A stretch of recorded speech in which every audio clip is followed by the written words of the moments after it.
RS horror one channel में आप सभी का स्वागत है। दोस्तों, आज मैं आपके लिए लेकर आया हूँ बहुत ही डरावनी सच्ची भूतिया घटना।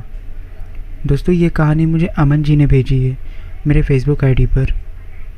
तो आगे की स्टोरी मैं उनके पॉइंट ऑफ व्यू से सुनाऊंगा। हेलो दोस्तों, मेरा नाम अमन है और मैं महाराष्ट्र पुणे के मुलसी टाउन का रहने वाला हूँ। दरअसल ये घटना 2012 की है। मेरा ग्रेजुएशन कंप्लीट हो चुका था और मेरा सपना था कि मैं लंदन जाऊं और अपना आगे का करियर पढ़ाई वहीं पे पूरा करूं। 25 अक्टूबर 2012 को मैं लंदन पहुंचा। उस समय तो मैं बहुत खुश था, आखिरकार मेरा सपना पूरा हुआ। उस दिन मैं पूरा दिन घूमने फिरने में निकाल डाला। अगले दिन मैंने एक लैंडलॉर्ड जो हाउस ऑनर भी था उससे बात की। उन्होंने मुझे बेंस्ट्रेड टाउन में एक घर दिया जो कि बहुत ही खूबसूरत था, और बगल में एक और घर था जो पूरा कंप्लीट नहीं हुआ था। मतलब उसके आगे का हिस्सा और बीच का हिस्सा बनना बाकी था। वहाँ पे बालू और गिट्टी गिरे पड़े थे। लेकिन मैंने ये सब चीज़ लैंडलॉर्ड से नहीं पूछा। लैंडलॉर्ड से मुझे बस इतना कहा, अगर कोई परेशानी होगा तो मुझे ज़रूर फ़ोन करना। तो सब कुछ बहुत अच्छा था। कुछ दिनों में मुझे एक कपड़े प्रिंट करने वाली कंपनी में नौकरी भी लग गई। मैं पढ़ाई भी कर रहा था और साइड से नौकरी भी कर रहा था। सब कुछ अच्छा जा रहा था। लेकिन एक रात मैं ऐसे ही लेट कर टीवी देख रहा था, तभी मेरे दरवाजे पे किसी ने दस्तक दी। मैं दरवाज़ा जाकर खोला तो देखा वहाँ पे एक लाल साड़ी पहने एक औरत खड़ी है। वो दिखने में बहुत खूबसूरत लग रही थी, मानो मेरे सामने एक परी खड़ी हो। और उनके चेहरे पे एक बहुत ही प्यारा सा मुस्कान था। उन्होंने मुझसे कहा, नमस्ते, मैं आपकी पड़ोसी हूँ। क्या आप मेरे आज जन्मदिन के शुभ अवसर में मेरे घर पे आएंगे? मैंने बोला, हाँ ज़रूर आएंगे। मैं उस दिन उनके जन्मदिन पर गया। उनके काफ़ी अच्छे दोस्त आए थे और मेरे वहाँ पे काफ़ी अच्छे दोस्त बन गए। और जो वो मेरे पड़ोसी थी, मेरे उनसे भी बहुत अच्छा दोस्ती हो गया। हम लोग रोज़ एक दूसरे के घर आना जाना करते थे। इसी बीच मैं उनको पसंद करने लगा। लेकिन मैंने ये बात उन्होंने नहीं बताई। एक दिन मैंने उनके लिए एक गिफ्ट ख़रीदा। सोचा मैं इन्हें सरप्राइज़ दूंगा।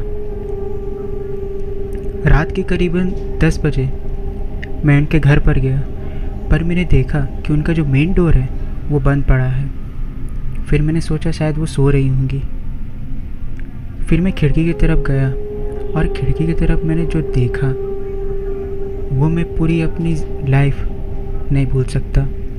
दरअसल मैंने देखा कि एक पीतल के थाली में इंसान का मांस और मरी हुई छिपकलियाँ रखी हैं, और वहाँ पे वो औरत भी है, और वो औरत का चेहरा जैसे कि कोई मरा हुआ मुर्दा का खाल हो जाता है, पूरा सफ़ेद वैसा है। उनके चेहरे पे कोई हाव भाव नहीं है। ये सब देखकर तो मेरी चीख निकल पड़ी।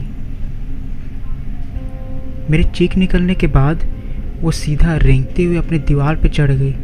ये सब देख के तो मेरी हालत टाइट हो गई थी। मैं सीधा भागते हुए आया और अपने घर का दरवाज़ा बंद कर दिया। अपने रूम पर जाके मैं अपने बिस्तर पर बैठ गया। ये सब देखकर मैं पूरी रात नहीं सो पाया। मुझे तो ऐसा लग रहा था कि अब वो आएगी, आज मैं बचूंगा नहीं। मैंने पूरी रात हनुमान चालीसा पढ़ते पढ़ते गुजारी। अगले दिन मैंने उस घर को बदल दिया। मैंने लैंडलॉर्ड को सब कुछ बता दिया। लैंडलॉर्ड ने मुझे बताया कि मैंने आपसे कहा था ना, अगर कोई दिक्कत होता है मुझे ज़रूर फ़ोन करिएगा। दरअसल कुछ दिन पहले ही वहाँ पे एक लड़की की मौत हो गई थी। उसकी माँ ये सदमा बर्दाश्त नहीं कर पाई तो उसी जगह उसने भी अपनी जान ले ली थी। तब से उसकी आत्मा भटक रही है। दूसरी कहानी। दोस्तों दूसरी कहानी जो है वो मुझे रवि जी ने भेजी है जमशेदपुर से, तो आगे की स्टोरी मैं उनके पॉइंट ऑफ व्यू से सुनाऊंगा। हेलो दोस्तों, मेरा नाम रवि है और ये घटना 2019 की है, दिसंबर महीने की। दरअसल दोस्तों, एक बार मैं और मेरे कुछ दोस्त ताश खेलने के लिए खुली जगह पर गए थे। वो खुली जगह बहुत ही अच्छी थी। वहाँ पे फ़िलहाल अभी कुछ काम चल रही थी, तो वहाँ पे एक टूटा फूटा घर सा था, तो हम उसी के अंदर जाकर खेला करते थे। एक बार क्या हुआ कि बहुत रात हो गई थी और हम लोग ताश खेलते खेलते पूरे मग्न हो गए थे। टाइम कब बीत गया हमें पता ही नहीं चला। तभी मेरे एक दोस्त ने बोला कि यार रात बहुत हो गई, चल अब चलते हैं। तो मैंने कहा कि नहीं यार, अभी नहीं, अभी तो मेरी बारी आने वाली है। तो ताश खेलते खेलते मुझे किसी की रोने की आवाज़ सुनाई दी। ऐसा लग रहा था कि कोई औरत बहुत दर्द में और वो रो रही है।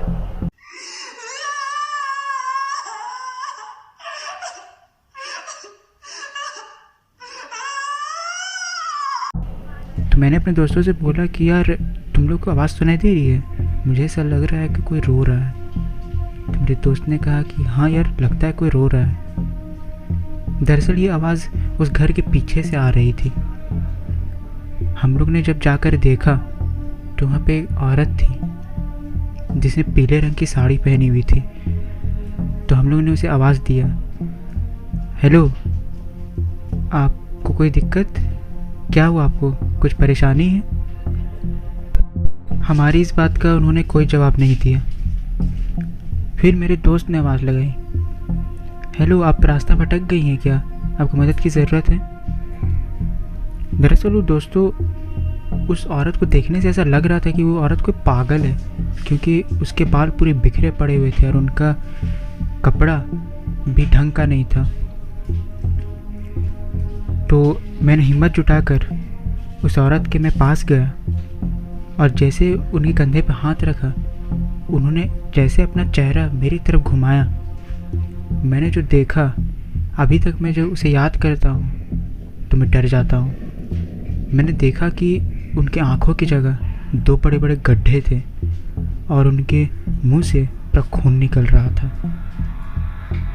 ये सब देखकर मैं तो वहाँ पर बेहोश होने वाला था, लेकिन मेरे दोस्त मेरा हाथ पकड़कर मुझे खींचकर भागते हुए हम लोग अपनी मोटरसाइकिल की तरफ गए और हम लोग वहाँ से भाग गए। इस इंसिडेंट के बाद मेरे बुखार चढ़ गया। मेरे मम्मी पापा ने पंडित को बुलाया। पंडित जी ने कहा कि इसे एक चुड़ैल की हवा लग गई है। पंडित जी ने मुझे एक तावीज़ दिया। अब मैं बिल्कुल ठीक हूँ। ये थी 2 घटना। आशा करता हूँ आपको ये वीडियो पसंद आया होगा। अगर वीडियो पसंद आया तो प्लीज़ लाइक करिए, शेयर करिए और मेरे चैनल में नए आए हैं तो प्लीज़ सब्सक्राइब कर दीजिए। तब तक के लिए जय माता दी।